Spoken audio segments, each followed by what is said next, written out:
거기서 나가서 드빌의 주민들을 쳤으니 드빌의 본 이름은 기럇 세벨이라. 갈렙이 말하기를 기럇 세벨을 쳐서 그것을 점령하는 자에게는 내 딸 악사를 아내로 주리라 하였더니 갈렙의 아우 그나스의 아들인 온니엘이 그것을 점령하였으므로 갈렙이 그의 딸 악사를 그에게 아내로 주었더라.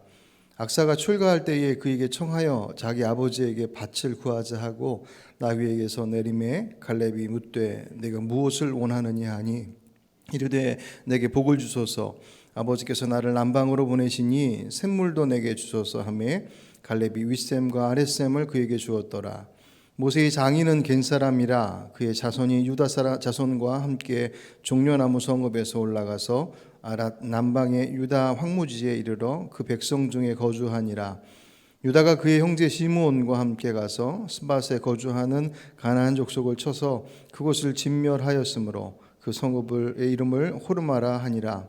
유다가 또 가사 및 그 지역과 아스글론 및 그 지역과 에그론 및 그 지역을 점령하였고 여호와께서 유다와 함께 계셨으므로 그가 산지 주민을 쫓아내었으나 골짜기의 주민들은 철병거가 있으므로 그들을 쫓아내지 못하였으며 그들이 모세가 명령한 대로 헤브론을 갈렙에게 주었더니 그가 거기서 안악의 세 아들을 쫓아내었고 베냐민 자손은 예루살렘에 거주하는 여부수 족속을 쫓아내지 못하였으므로 여부수 족속이 베냐민 자손과 함께 오늘까지 예루살렘에 거주하니라. 아멘.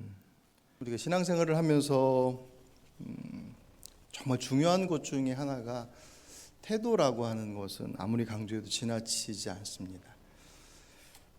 그 태도가 믿음을 동반한 모습을 가질 때는 뭐 더할 나위 없이 중요하지만 아직 그 믿음의 모습이 여물지 못하고 아직 어린 모습을 가지고 있을 때의 태도와 자세는 어떤 의미에서 보면 더 중요하지 않을까 생각이 되었습니다. 그 원리는 신앙의 영역만이 아니라 거의 모든 영역에 사실은 적용이 가능하다고 봐요. 아이들이 공부를 할 때 공부를 해나가는 습관, 자세를 어떻게 잡아주느냐가 그 처음의 모습에 따라서 잘 모르고 왜 공부해야 하는지, 무엇 때문에 이렇게까지 해야 되는지에 대한 것을 전혀 모르지만 그러할 때 공부하는 자세, 태도, 그 기본적인 것만 가르쳐서 그것이 몸에 익혀지기만 해도 그 이후로 그 태도와 자세의 열매는 대단히 풍성한 것들을 맺어가죠.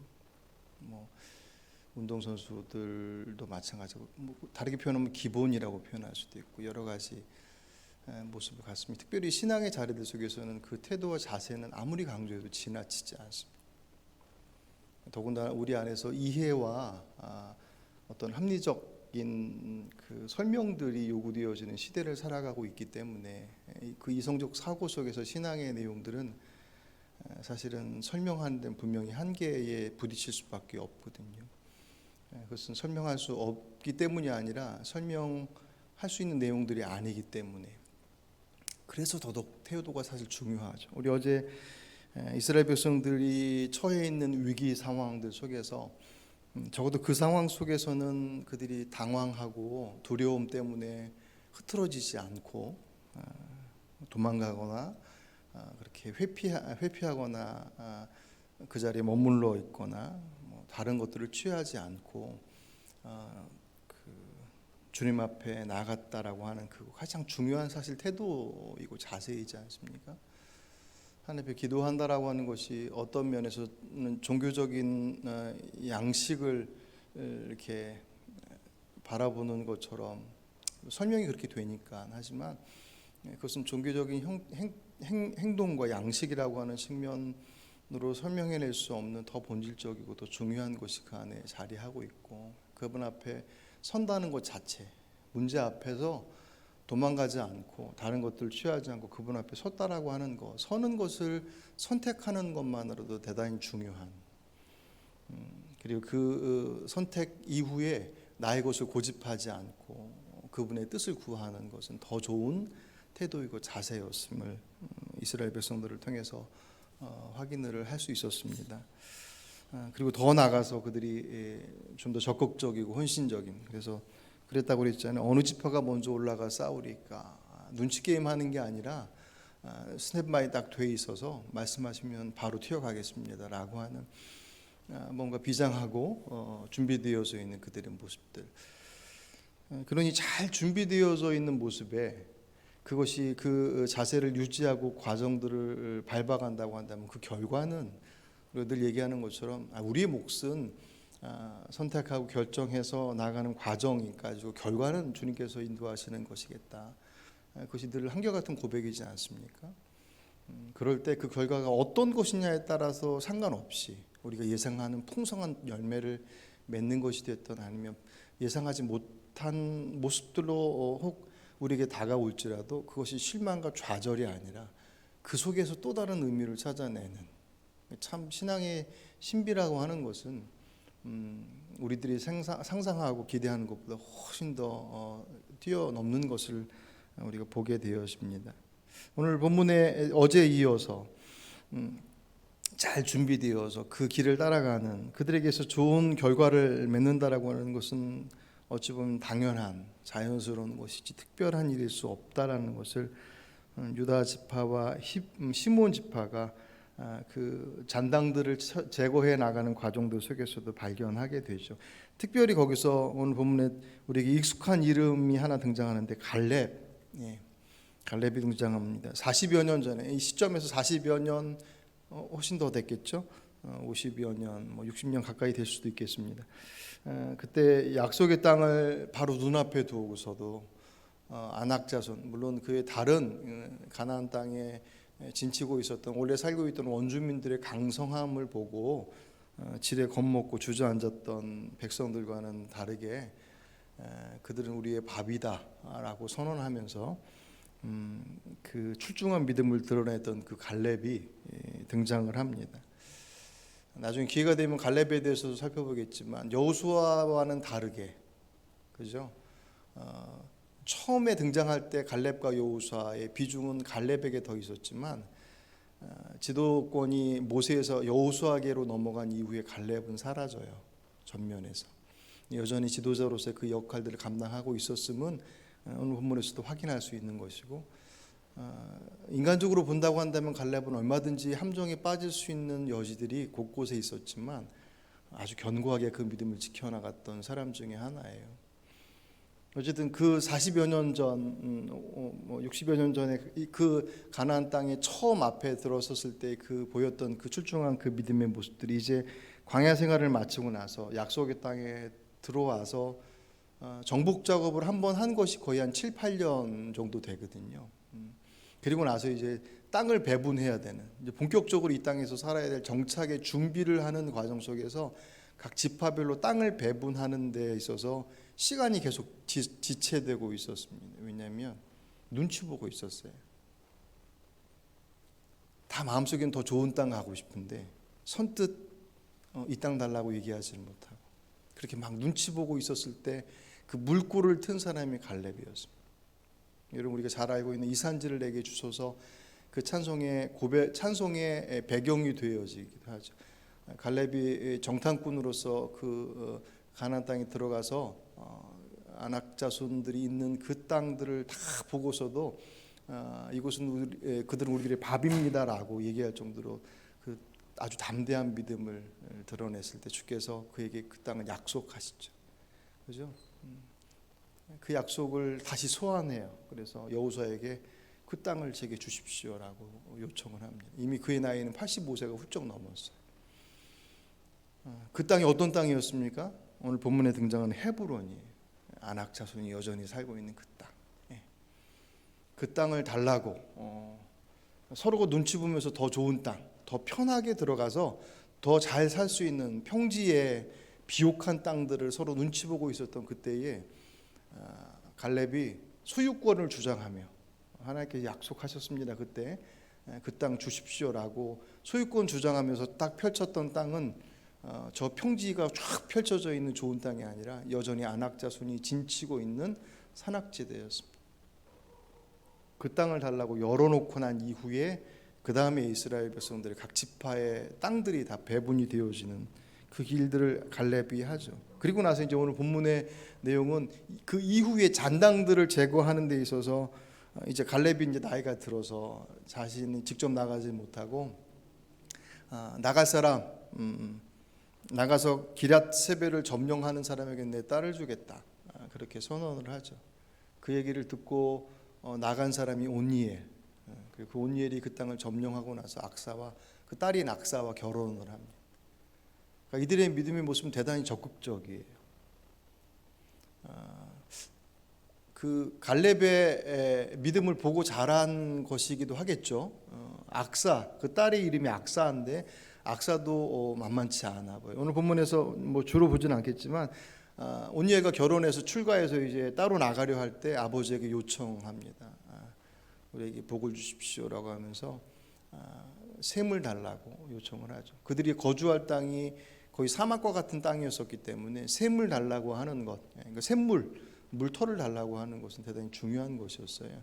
어찌 보면 그에게 있어서 더 많은 것을 요구하는 그들의 욕심으로 볼 수도 있는데, 왜냐하면 오늘 본문의 14절에 보시면요, 그 딸이 어떻게 등장하냐면 악사가 출가할 때 그에게 청하여 자기 아버지에게 밭을 구하자 하고 나귀에서 내리매, 이 나귀에서 내린다라고 하는 것이 그들의 형편을 상징해 준다고 그래요. 꽤 부유한, 지금의 상태도 꽤 부유한 상태였다라는 거예요. 그런데 그가 또 아버지에게 더 달라고 하는 그 모습에 대해서 성경은 그가 욕심 가운데 있다고 얘기하지 않고 그가 그 땅을 소유함과 그 믿음으로서 취할 것에 대해서 그만큼 어떤 적극적인 마음을 가졌음에 대해서 갈렙이 그것을 허락하는 것으로 동의해줘요.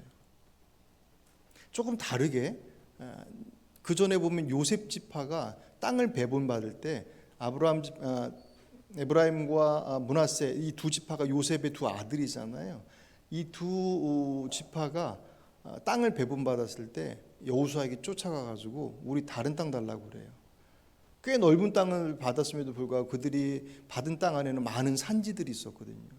그러니까 점령하기 너무 힘들다라는 거예요. 그때 여호수아가 단칼에 끊어요. 그 땅을 점령에 들어가서 너희 땅으로 만들어라. 그것은 그들의 그 땅을 향한 욕심, 자신들이 취해야 할, 감당해야 될 몫을 감당하지 않고 쉽게 그 길을 찾으려고 했던 그들의 그 속내를 그대로 다 드러내서 차단시키는 것에 비해서 오늘 본문에 악사가 요구하는 것에 대해서 그 아버지 갈렙은 그것에 응해줘요. 그들이 그 땅을 소중하게 여기고 믿음으로 반응했던 그들의 모습에 대한 아마 수군과도 같은 모습이었습니다. 어쨌든 그들의 그 적극적인 그 모습에 그들의 그 공통점들을 볼 수가 있고, 그리고 나서 이제 16절에 등장하는 뜬금없이 모세의 장인이 속한 개족 속의 이야기가 나와요.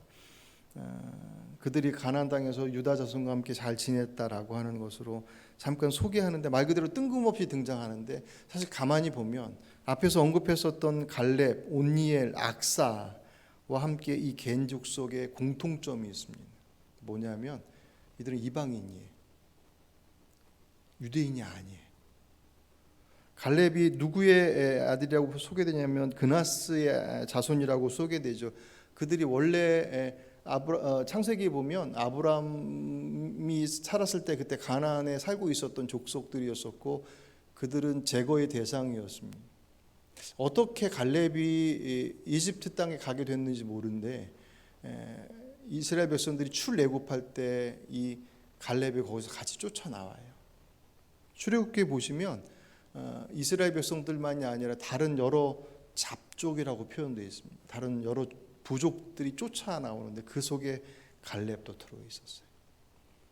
그러니까 애초에 갈렙은 하나님께서 택하신 이스라엘 민족과는 다른 이방 민족이었습니다. 그리고 그대로 있었으면 멸망의 대상이 되었을 부족이었었는데 그가 그 믿음의 길로 들어왔어요.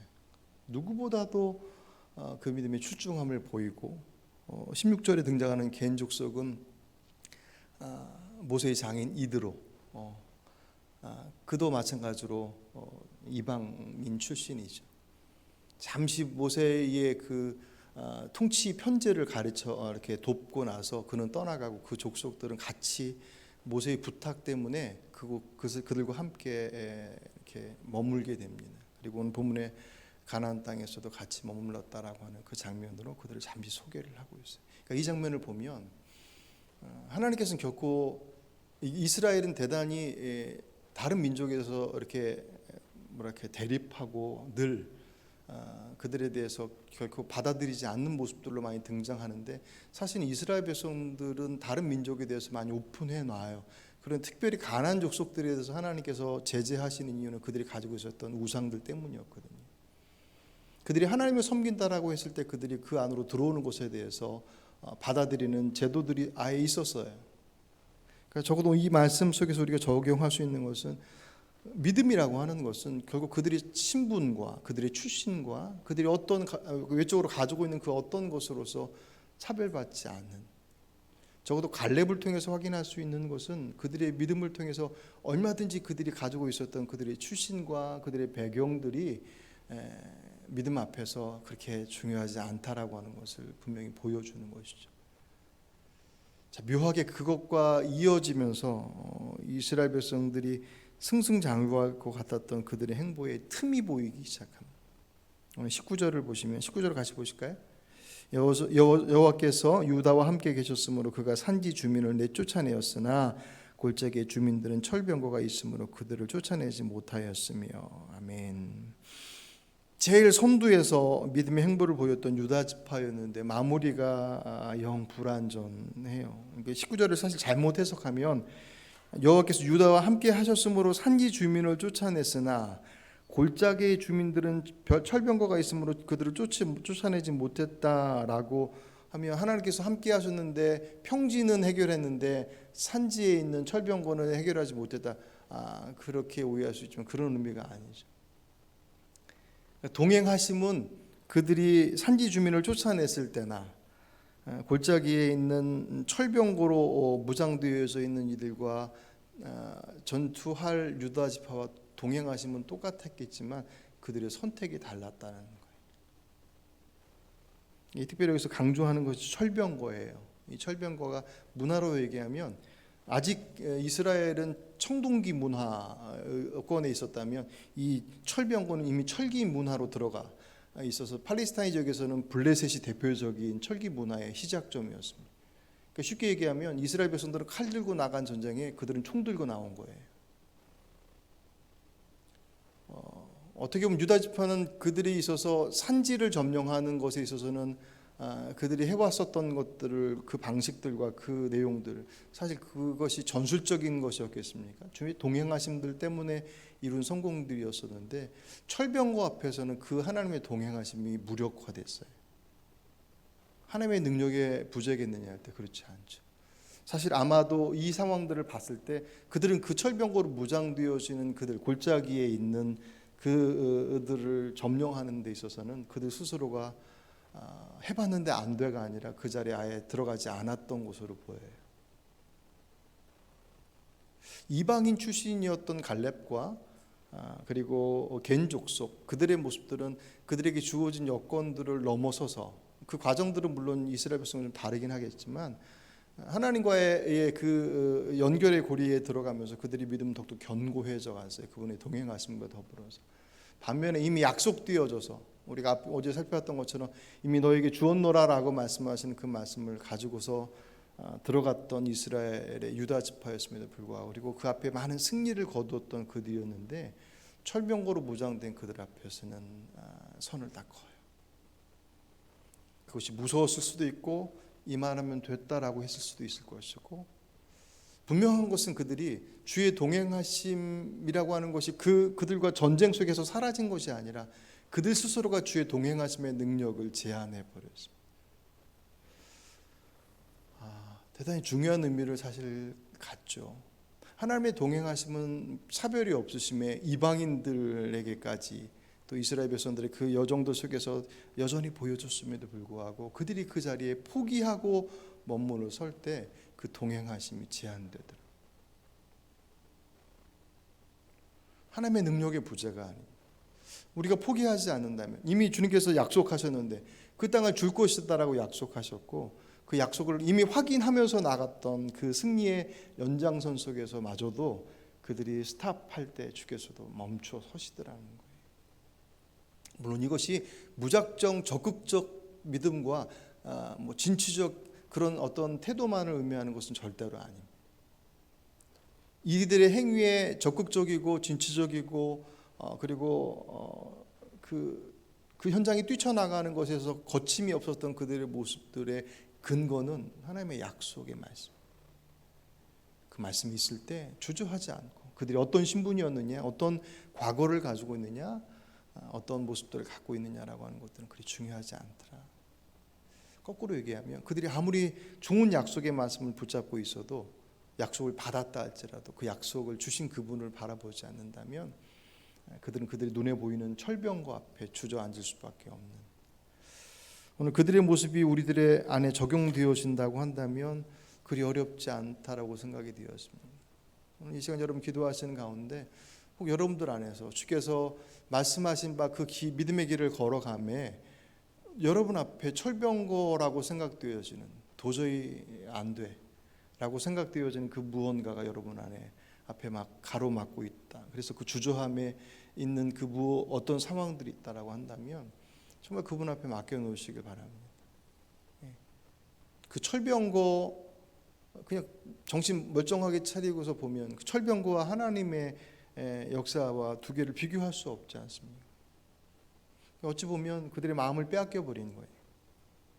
그 철병거 앞에 그들이 어떻게 다가왔는지에 대해서 성경은 구체적으로 기술하고 있지 않지만 아마 그 승승장구에 있었던 그들을 멈춰 서게끔 했었던 그들의 위력 앞에 하나님의 동행하심을 다시금 돌아보지 않았던, 그 처음 문제가 발생했을 때 그분 앞에 나가 어떻게 해야 됩니까? 라고 물었었던 가장 기본적이고 기초적이었던 그 자세와 태도를 잃어버릴 때 그들의 능력은 아주 승승장구하던 자리 속에서 다시금 뒷자리에 물러나는 모습들로 그렇게 귀결되어져 버렸습니다.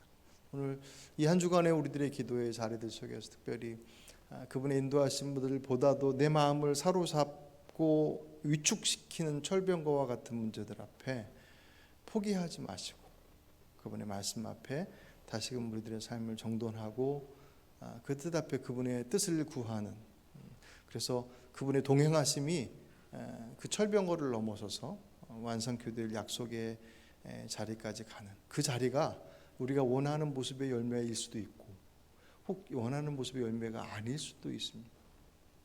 그런데 그것은 단지 눈앞에 이것이 이루어졌느냐 이루어지지 않느냐라고 하는 것으로 판단할 수 없습니다.